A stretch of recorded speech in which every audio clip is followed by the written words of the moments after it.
Hello, everyone. Welcome to the Wednesday, almost a Tuesday, Wednesday episode of Daily BetSlip. It is myself. It is Ben Heisler. We got a lot to cover tonight. We're still kind of, even with baseball over, college basketball just kind of took its place. So we're still right in the busy season for sports. It's a great time to be a sports bettor. I got some NHL picks for today. Ben, I know you got two NBA, you got a college basketball pick, and our game of the night is Knicks against the Nets. So if you haven't already, vote in the community poll for that one. You can vote on it on YouTube if you're watching this right now live, or you can go over to Twitter and vote on it. But be sure to get your votes in for that, and be sure to like and subscribe. I think we're only a couple subscribers away from 1,000, so let's reach that goal tonight.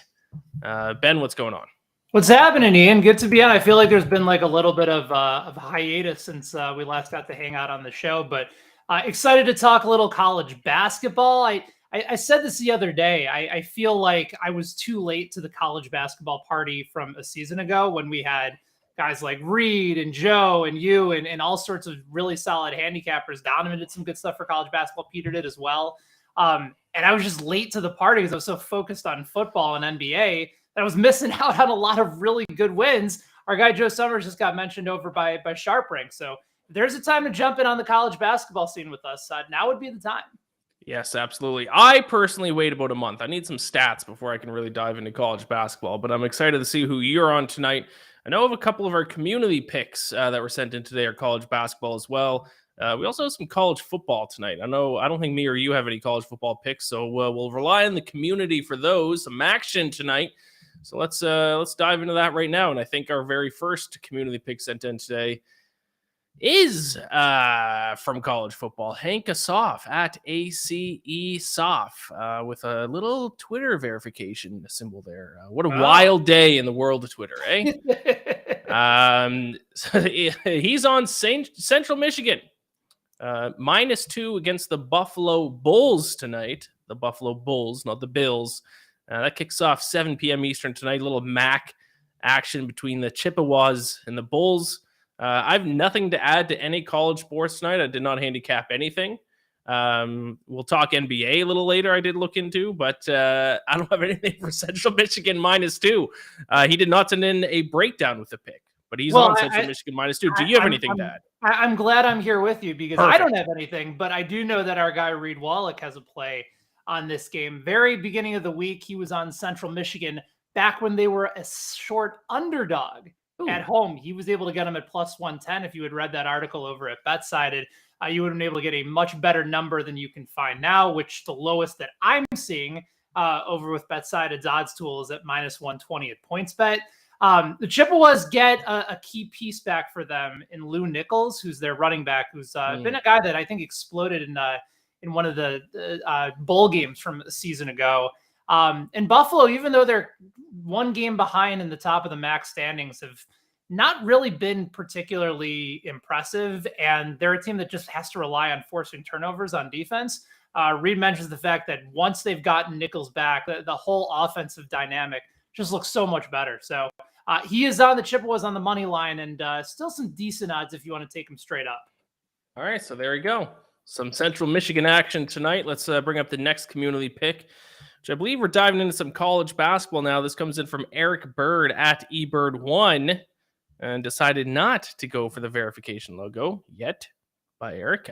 He's on IUPUI/Drake under 131.5 in Florida Gulf Coast, San Diego under 146. A pair of unders here for some college basketball tonight. I like betting on unders in college basketball, but they are a painful watch. I think I might look at some first half unders because it seemed like every single time I bet an under full game last year, it'd be on pace by a mile to go under at halftime. And then both teams would just turn into the 2017 Golden State Warriors in the second half, and I'd end up losing. So unders are a painful but fun bet. Any thoughts for this one? I will say about IUPUI, they played 2 nights ago against Iowa State, and there's a member of the community who sent in a pick for IUPUI under team total of 50.5. I tailed it, and it hit by 11. So that was good. I don't know if I'm going to tail this one, though. I kind of just want to take my winnings from the first one and go home. Indiana University, Purdue University, Indianapolis. Worst school name of all time. Change it. I mean, it's ooey pooey. One would argue that's actually the best university name of all time. But I think the pooey actually kind of goes hand in hand with taking the under on their team. Your favorite site for college basketball analytical information, Ken Pomian, has IUPUI as, of all 363 teams, the worst team in college basketball. Apparently that's the big trend right now, is just take as many IUPUI unders as you can possibly find. I think their projected team total is 52.5, and that's going to be a heavy underplay as well. I haven't jumped on board the ooey pooey under train, which I hope that doesn't get clipped in a video, because that might be embarrassing. But yes, go ahead and drop your unders on IUPUI, because that is just kind of what they do. They were last season. They were the 5th best under team in the country, with the unders going 19-8 in their games last season. Yeah.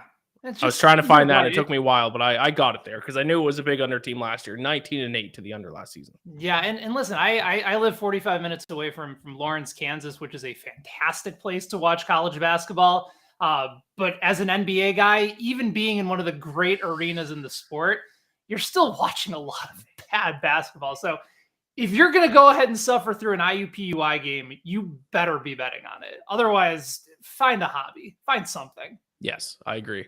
All right, let's bring up the next community pick. I think we have 4 today.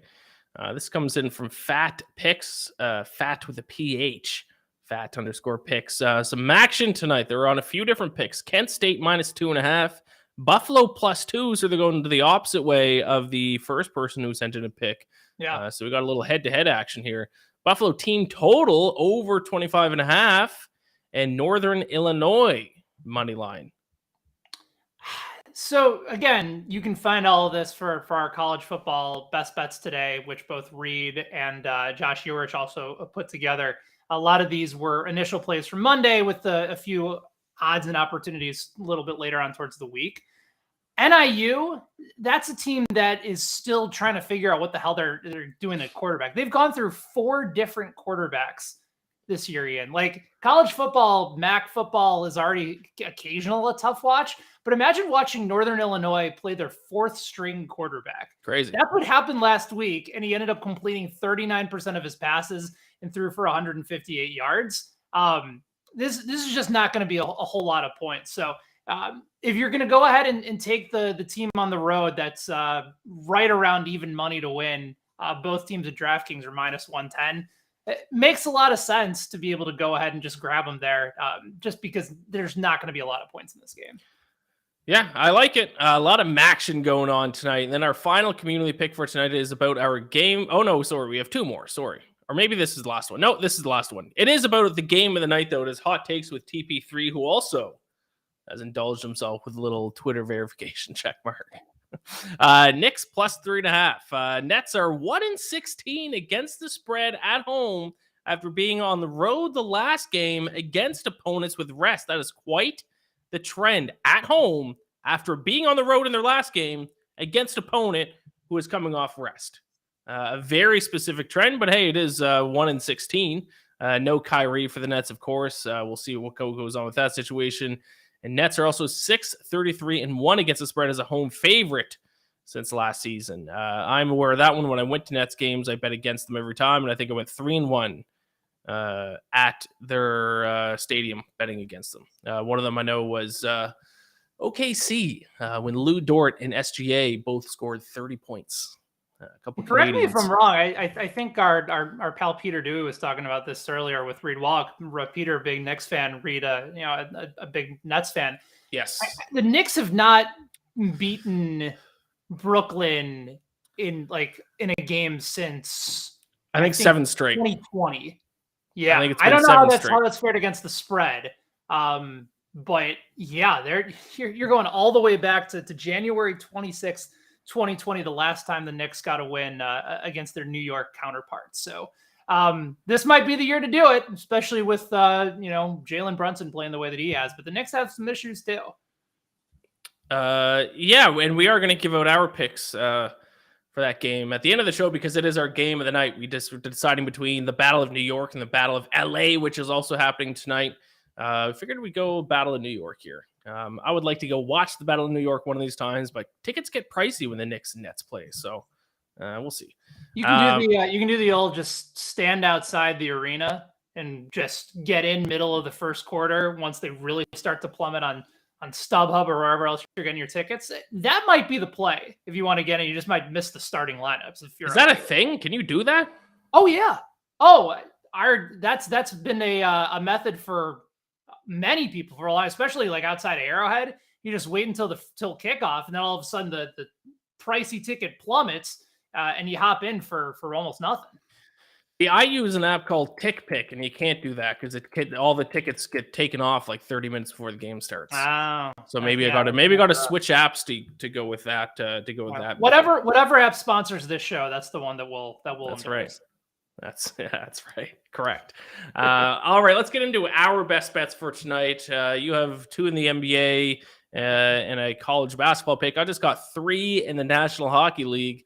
Quietly been hot in the NHL with my picks, except for this past weekend. I was hot last week. I went 1-7 on the weekend, but then I'm back to being hot this week. So let's see if I can keep that momentum going. 5-1 the last 2 days. No, 6-1 the last 2 days. 3-0 on Monday, 3-1 yesterday. 6-1 the last 2 days. So yeah, let's stay hot. Some people are saying that you're saying NHL handicapper out there right now. Some are saying, not me. Some though. There's whispers. Why don't you start us off, Ben? Why don't you give us your first NBA pick for tonight? All right. So you know how I love the first quarter bets, Ian. You know that's yes. An area of specialty. Did it all throughout the WNBA season. Have started to do it more so in the NBA, and it's just they put it on a tee for you because these games are handicapped for the bulk of the game, and oftentimes the first quarter success rates of a lot of these teams just aren't factored in. We're going to go out to Atlanta, where the Utah Jazz, the 9-3 Utah Jazz, the team that was supposed to be tanking, now has a chance to be the first team in the NBA to 10 wins. And we're going to take the Jazz in the first quarter plus 1.5 on the road against Atlanta.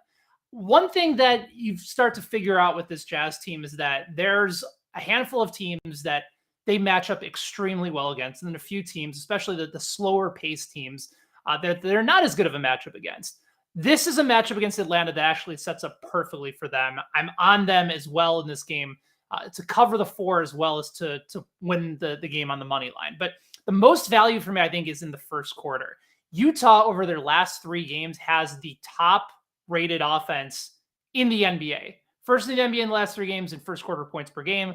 First in offensive rating. Their offensive rating, for anybody that follows those stats, is 175 in their last 3 games in the first quarter. Average number is anywhere between like 100 to 105.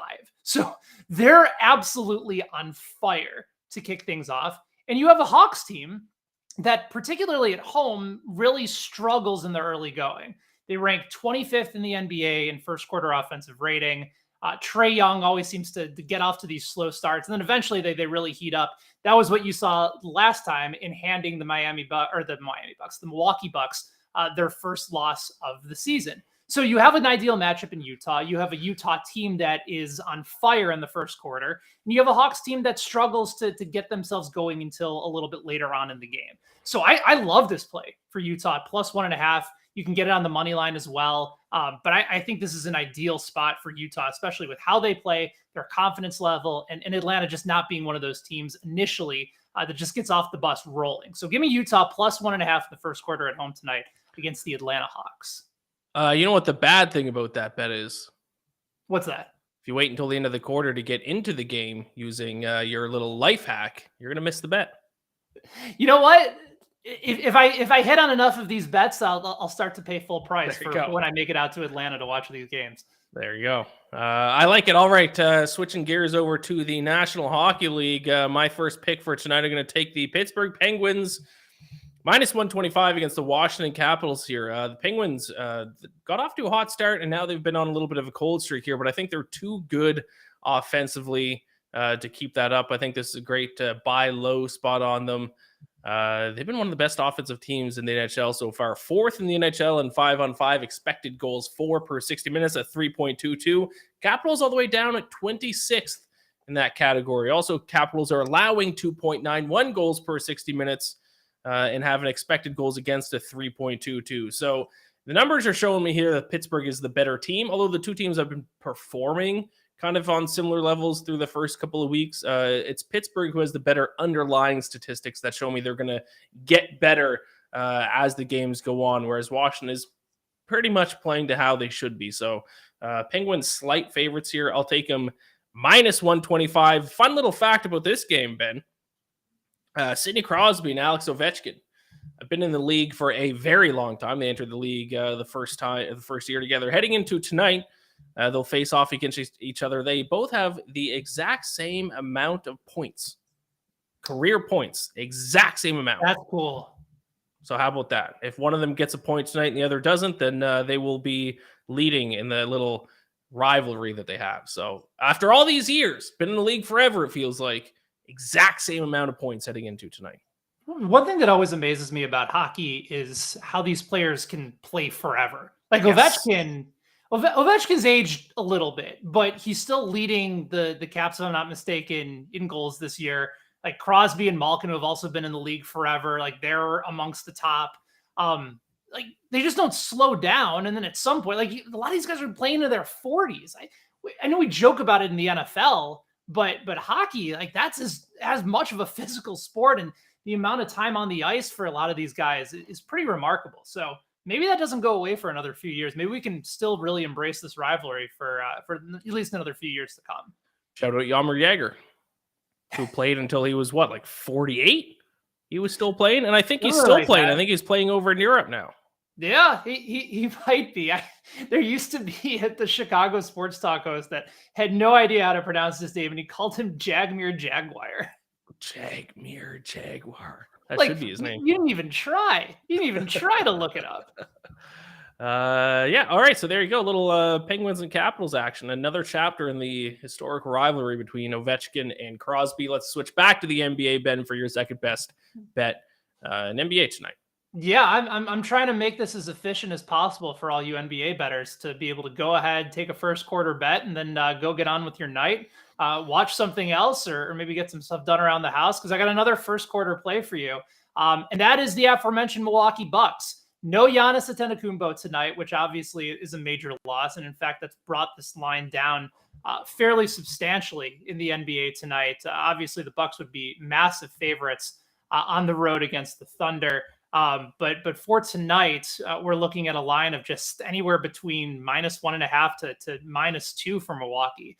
But I still am taking them on the money line of the first quarter. This is by far and away, Ian, the best first quarter team in the league as far as the start of 2022 is concerned. Number 1 in offensive rating, number 1 in net rating, number 4 in defensive rating. And yeah, no Giannis and no Chris Middleton obviously is a bit of an issue, but you're talking about the first 12 minutes of the game. You're going up against a Thunder team who is overachieving this year, and kudos to them for continuing to do so.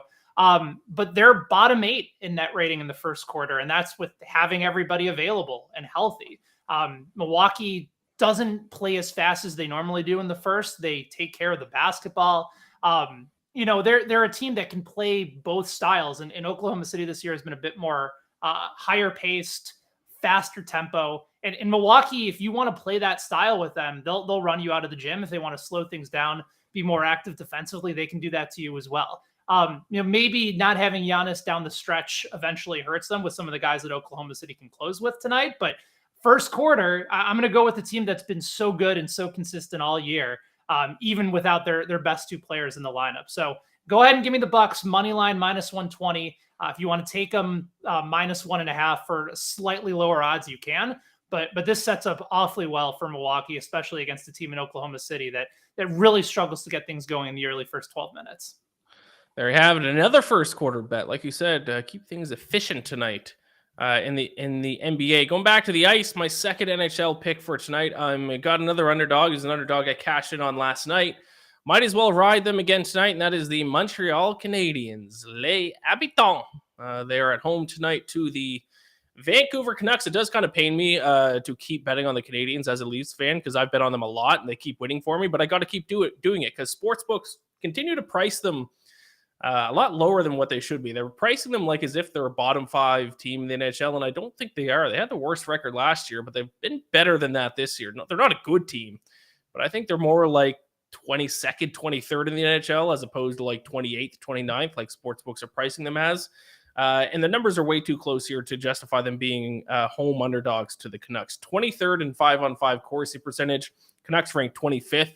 I will say Canucks special teams, their power play and penalty kill, much better than the Canadians. So if the Canadians want to hang in this game and give themselves a chance to win, they got to stay out of the box. But if they do, when it's 5-on-5, I think they can hang with the Canucks here. And I think this is a little bit of a mispriced for the odds. So I'll take another shot on the Canadians at plus 130 after they cashed for me plus 140 last night in a shootout. I will say, I haven't, as I mentioned at the top of the show, been pretty good with my NHL bets the past couple of weeks, but I've been getting a lot of overtime luck. I think I've bet on like 10 games that have gone to overtime this season, and 8 of them have gone my way. 2 of them last night went to overtime and went my way. So I need that overtime luck to keep going for me. So give me the Canadians plus 130 against an underperforming Canucks team, which was supposed to be a team that took a big step forward this year. Hasn't been the case so far. I'll take Montreal. Makes sense. Like the play for the Canadiens. All right, you got a college basketball play for tonight. I believe it involves the Seton Hall Pirates. Yeah, Seton Hall Pirates and the Monmouth Hawks. Nice opportunity for new Seton Hall head coach Shaheen Holloway. For anybody that recognizes that name, he took St. Peter's as a 15 seed to the Elite 8 last year. They went as far as Ian's favorite team, the Arkansas Razorbacks, in the NCAA tournament. So pretty remarkable run. Eventually lost to the national runner-up in North Carolina. But Shaheen Holloway at St. Peter's, part of their reason for success was they were really efficient offensively and they were elite defensively. And if you're looking at some of the Ken Pomeroy numbers and the Ken Pom stats for Seton Hall, they're projected to have a top 34 adjusted efficiency defense this year. They're going up against the Monmouth team that our guy Peter Dewey mentioned in his preview article today, that they've lost all 5 starters from their team last year. And this is also a team that Shaheen Holloway has faced and gone up against before. So imagine being able to make your season debut at your alma mater, where you got brought back from St. Peter's, and you get to play a team that you actually coached against last year. This is a great opportunity to go ahead and take the under at 135.5. Some sports books, it's already moved down to 134. Seton Hall is going to play slow. Monmouth might try to push tempo a little bit, but again, it's not a particularly good offense, and it's a 201st in adjusted efficiency on offense as well. So this just doesn't sound like it's going to add up to points with the way that Seton Hall is likely to play defense with Holloway as their head coach this year, and Monmouth going through all sorts of changes with no starters returning. So don't like the matchup for them. I know our guy Peter is also on Monmouth's team total under tonight, but I certainly don't mind just the overall game total. Another tough watch, like you mentioned before, Ian, in the college basketball world, picking unders, but in the early going, with a lot of these teams trying to figure themselves out, unders are the play, and especially tonight in Seton Hall, very much like the under at 135.5. There you go. That's a little college basketball action for the people. I would like to officially announce I'll be making my first college basketball bet of the season on Friday. Big game of the year set to take place Friday night. The Oregon Ducks taking on the UC Irvine Anteaters. And I'll be backing the UC Irvine Anteaters, whatever the spread is. Give me the points. Give me money line. Upsetting Oregon Ducks on Friday night. Game of the year. Some people are calling it. Is it in Irvine or is it in Oregon? It's in Oregon. A neutral site. It's in Oregon. I think it's in Oregon. Okay.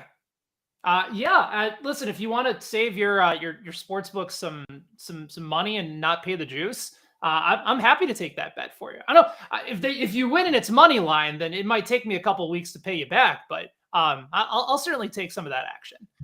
I doubt there is No, I can't find a spread for that game yet. Still a couple days away, but mark my words, I will be backing the Zot Go Anteaters on Friday night against Oregon. This is our year. I can feel it. We're going to win the Big West. We're going to go on a run. It's going to be great. I hope for your sake that this year, if you're able to get a chance to travel, you head on out to Irvine, you catch a game. That seems like it would be a special place for you. It's number one. It's number one on my travel list. Forget Europe, forget Australia. I want to go to Irvine to watch the Anteaters play in their stadium that probably holds about 1,500 people. So that'll be fun. Can't wait. All right, I got one more NHL pick for tonight. Then we're going to talk some MLB futures here.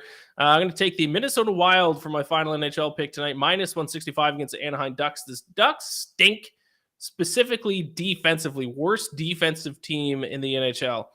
Dead last in both expected goals against per 60 minutes at 3.9 goals against per 60 minutes. And they're also giving up 17.36 high danger scoring chances. This is a team that's probably gotten a couple more wins than they probably deserve so far this season. And the Wild dominate them between the blue lines as well. 13th in Corsi percentage compared to the Ducks all the way down at 29th. So Minnesota coming off a tough loss to the Kings last night. I was on the Kings. They squeaked out the victory. But now this is a much easier team that they get to play against in Anaheim. And I think it's just a complete mismatch. So I will take the Wild. Just going to take money line. This strategy of not getting aggressive with three-way money lines or with puck lines has worked for me so far this season. So I will stick to it. Give me the Minnesota Wild minus 165 against the Ducks. Go for it. I think it makes sense. I feel like the Ducks have been bad for a while. Am I wrong on that? Yeah, a number of years for sure. Yeah. Got to go back to being the Mighty Ducks, and maybe things their fortunes change. I agree. So let's go ahead and bring up the recap graphic for our best bets, and of course we will have picks later in the show for the Knicks and the Nets as well. I'm on the Penguins minus 125 against the Capitals. The Canadians plus 130 is my underdog pick for tonight against the Canucks, and Wild minus 165 against the Ducks. And Ben, you're on a couple of first quarter bets. You got the Jazz plus 1.5. Against the Hawks, and the Bucks on the first quarter money line minus 120 against the Thunder, and then under 135.5 between Monmouth and Seton Hall. Go Pirates. All right, let's talk some MLB futures because yes, the MLB season has officially wrapped up. World Series odds for 2023 have been released. So obviously a lot of things are going to be going on in the offseason. So these aren't these are just kind of our early feel it out kind of picks here because obviously there's offseason signings. There's a bunch of things going on. But we do have a World Series favorite each and a World Series dark horse each. So why don't we start with our favorites and then we'll get into dark horses. Ben, you start us off.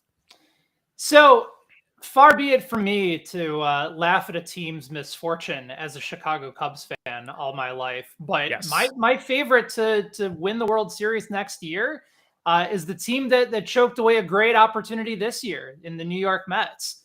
The Mets are a really good team. And I think the odds that have been set for them are kind of reflective of what happened down the stretch last year and not really with an emphasis on what's likely to happen this year. They are already brought back Edwin Diaz, who's the best closer in baseball. Timmy Trumpet can come back and play the horn and everybody can celebrate. But I know Jacob deGrom has opted out of his deal. Trust me, if the Mets want deGrom back and deGrom wants to stay in New York, he will stay in New York. This was still a team that finished top 4 in Major League Baseball in wins above replacement on offense. This is a team that finished top 5 wins above replacement over at Fangraphs on defense. You still have a veteran starting pitching staff that just as long as they can stay healthy, if you have Scherzer and deGrom leading the way, Chris Bassett had a really solid season. You saw a nice turnaround from most of the year from Taijuan Walker. They're going to add to that rotation because they have money to spend and there's no resources that are holding them back from putting together a championship caliber team. Like they're going to be very active this offseason. If they need a pick, they need a player to fill a spot. They're not going to have to worry about, well, so-and-so's here and he's under contract. Steve Cohen doesn't care. And Buck Showalter, I know that they felt down the stretch in, but that's a veteran manager that's kind of settled everybody in from where they were before. I think 12-1 for a team that was deserving of a lot of that top recognition that they got for the bulk of this year just is too low. I think for a team that's going to be spending, they deserve this opportunity, and I really like them here. I think 12-1 is a really good price for the New York Mets because they're going to spend in free agency. Yeah, I think the biggest issue with the Mets this year is they just peaked too early. We saw that, and that was a big reason why the Phillies went on into the World Series and won the National League, was that they peaked at the right time. And I think Major League Baseball is all about getting your team peaking at the right time, and that makes all the difference when it comes to the postseason. But yeah, obviously we'll see what happens in free agency, especially with Jacob deGrom. But at that price, I certainly don't hate the Mets whatsoever. Very happy that Edwin Diaz is coming back, so I can watch the Trumpets live again. Do you think are they going to bring back the Trumpets? They have to, right? That's the shtick. Yeah, right. Unless he sucks, unless all of a sudden the Timmy Trumpet plays and he keeps giving up bomb after bomb, then maybe they go away from it. But no, it's like if Trevor Hoffman had a bad year and they stopped playing Enter Sandman, or no, that was Mariano Rivera. His was Hell's Bells. I get my mid '80s heavy metal confused every so often, but this is a guy that was elite. Like, he's not just going to go away next year. At least I don't think so. My pick for World Series favorite, I mean, it's kind of chalky, and it is the actual literal favorite, but the LA Dodgers. I know a lot of people say that they choke in the playoffs. They did win one year. I know it was a weird 2020 year with no fans, but I just think there's no denying that this team is the best team on paper. They had the most wins last year. Sure, they choked in the playoffs yet again, but I mean, I just can't. They're going to be another 110 win team again this year. Like, they're not going to not win the NL West. And as the season goes on, their odds are only going to get shorter. So I think the only time that you can actually bet on the Dodgers to win the World Series is actually right at the start of the season. So I might place a little bet on the Dodgers. Maybe they get Aaron Judge. Where do you think Aaron Judge goes? Does he go to LA? Does he go to Queens? Does he stay in the Bronx? I will say, as part of my dark horse pick, I think there is a very real scenario that he ends up at the team that I'm about to discuss. All right, let's get into it right now, because I don't have much to say about the Dodgers. I just think they are by far the most talented and skilled team. We'll see what happens in the offseason with free agency for them as well, but they're going to win the NL West again. They're probably going to be the top seed in the NL again, so they just got to get over this hump in the playoffs that they've struggled with the past few years. Okay, let's switch over to dark horses, a little bit more interesting picks here. Who do you think is a dark horse team? And I guess the team that you think might sign Aaron Judge. Yeah, I think it's the San Francisco Giants. Yes. This is a team that, as you like to say, many people forget, went several games at over 100 wins 2 years ago. And they were kind of very much ahead of their full rebuilding stage, but they still finished at 500, still had a very solid pitching staff. Carlos Rodon had a great year for them. I think there's a very realistic chance that he ends up staying in San Francisco, because if you continue to pitch that well and you're comfortable in that type of environment and you're a team that's on the rise, why wouldn't you stay where you're comfortable? And the Giants have been known to pay players that they want to keep around for a long time. He was fantastic in that environment, was making a case for a Cy Young contender in the National League. So I think he'll be back.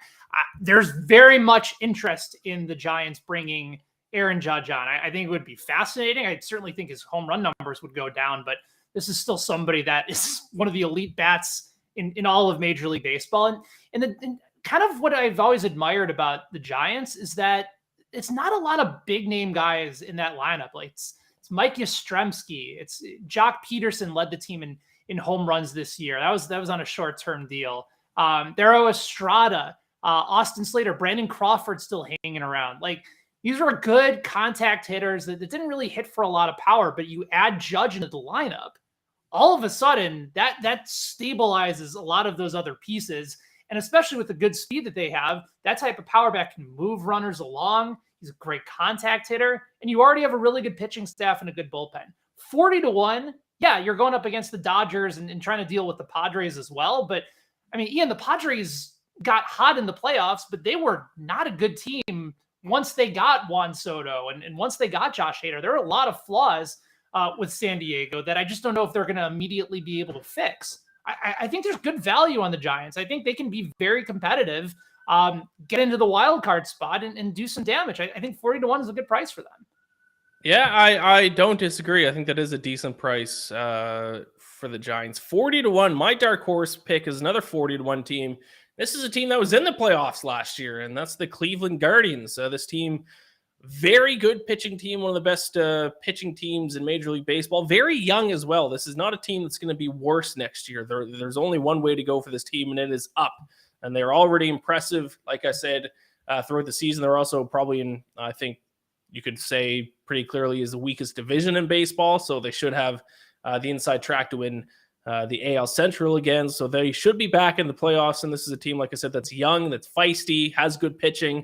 They just need to fill in a couple more gaps on this roster, and they can go on a deep run. So I think now is the time to bet on them, all the way down at 40-1 for a team that was already in the divisional series this past season, just about like a month ago. So Cleveland Guardians.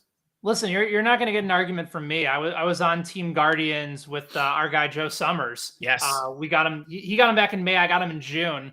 50-1 to win the American League pennant, 100-1 to win the World Series. I was able to cash for them at plus 450 to win the division.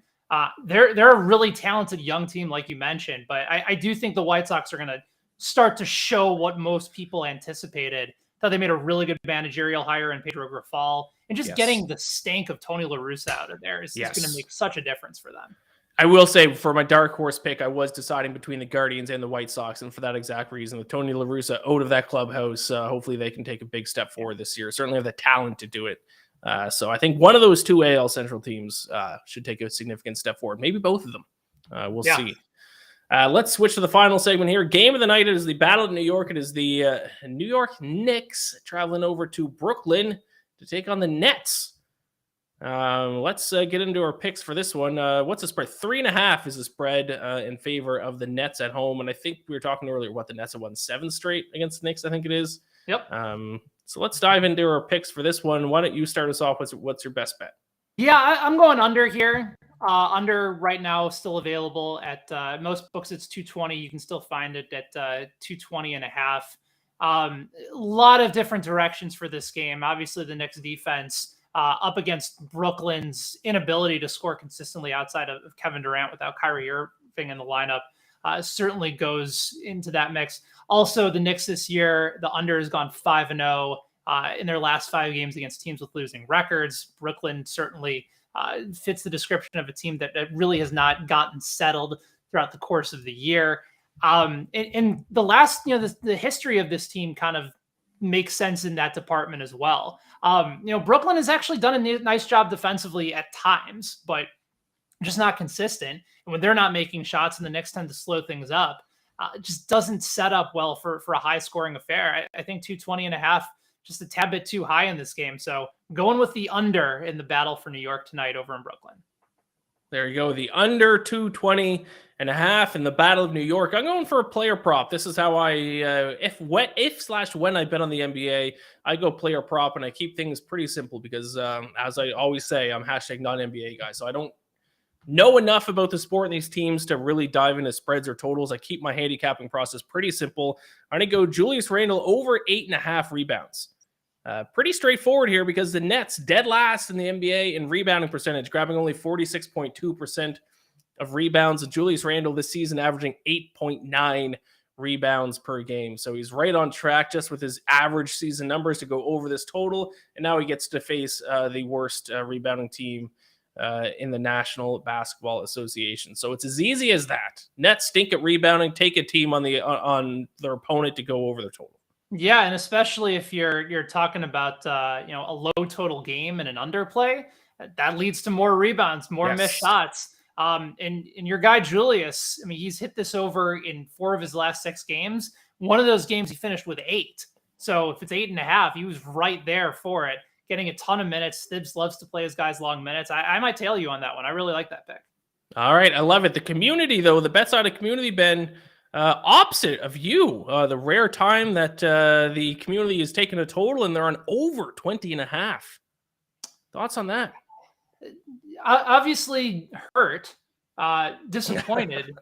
Really, I thought I really laid out, a solid perspective thesis leading into this game as to why the under was in play. But the community basically gave me the double bird, and off we go. So. I won't hold it against them. Obviously, I'll congratulate. I will not be a sore loser. I won't say that this game was stolen. by any means. If you guys end up taking the over and it hits, I will concede. I will congratulate you. And that will be the end of that until I'm on with you next week. I will say, at least in your defense, Ben, probably most of them voted before you gave out your pick. I'm sure if they waited until they heard your breakdown. In the last minute. Yes. I will say, though, the community. Michael Jordan moment. Like, I just got to start making stuff up. You just believe that everybody is against me. I will give my props to the community. They've been hot lately. I think, including last week, I think they're up to 6-1 on the community poll, dating back to Monday last week. They were on the Golden Knights with me last night. That cashed. They were on the right side of Monday night. They were on the Ravens. So undefeated this week. I think 6-1 the last 7 shows. I like to trash the community in the poll picks, but okay, credit. I'll give credit where it's due when they're hot. When you're hot, you're hot. As somebody that I know who right now is 6-1 at his last 7 NHL picks. When you're hot, you're hot. So you might as well stick with them. Some would say. Some would say. Some would say. All right. That is our show. Thank you all so much for watching. Don't forget to check out the early read. Reed Wallach broke down his best bets for college football week 11. I can't believe we're already this deep into the football season. Time flies when you're having fun. So check that out. And tomorrow I'll be back for Daily Betslip at 5 p.m. Eastern with Donovan Smoot. We'll be talking Thursday night football, of course, and I'm sure a little bit of NHL and NBA as well. Ben, any closing thoughts? Fun slate. Good to have NBA back tonight. Also, for anybody interested in betting on the Kansas City Chiefs game tomorrow, myself and Matt Verderam over at Arrowhead Addict will be doing the Arrowhead Addict live betting show at noon Eastern time. Make sure you guys check that out. We have a lot of fun going through all the different ways to handicap the Chiefs and the Jacksonville Jaguars. The Doug Peterson game. Peterson used to be on Andy Reid's staff. Now he gets to come back home to Arrowhead, and the Chiefs are 9.5-point favorites at home. So plenty of plays, props, whatever you need for that game. We'll have it covered. And of course, looking forward to tomorrow's Daily Bet Slip with you and Donovan as well. Boom. Love it. Check all that stuff out. And one final plug, if I can, the Bacon Bets podcast. I'm going to be recording a special UFC 281 episode of that tonight. I'm going to be in attendance for UFC this weekend in Madison Square Garden, so I'm betting on every single fight. So if you're looking for UFC picks, I won't be giving out any on this show, but if you want them, check that out. That should be out tomorrow morning. I'm going to bet on every single fight while I'm there. It's going to be wild. Stacked card in the UFC this weekend. Should be fun. That sounds like a great time. I will be in New York this weekend. Unfortunately, will not be able to attend the UFC matches, but I know that you'll crush it for us out there. Well, hey, maybe if you are around Madison Square Garden Saturday night, just wait till halfway through the fights and then get a cheap ticket that way. All right, to bring things full circle. How about that? I think so too. It's this is the final weekend apparently of the New York Comedy Festival, so I'm going to try and partake in some of all the big comedy stars coming to the Big Apple. I am not one of them. I just happen to be coming at the same time, but we'll see. Maybe that logic applies. Maybe I can see the main card and then get on out of there. So are you going to wait until after the first joke is told and then buy the ticket for the comedy show? No, that's a good bit. No, I decided to pay full price to go to one of the iconic venues in New York City. Love it. Love it. That'll be a lot of fun, I'm sure. All right. Thank you all so much for watching once again. Like this video, subscribe to the channel. We're almost at 1,000. We're almost there. Get us there. Get us there tonight. Right now. Thank you all. Good luck to your bets tonight. Gambler bless, and I'll talk to you tomorrow.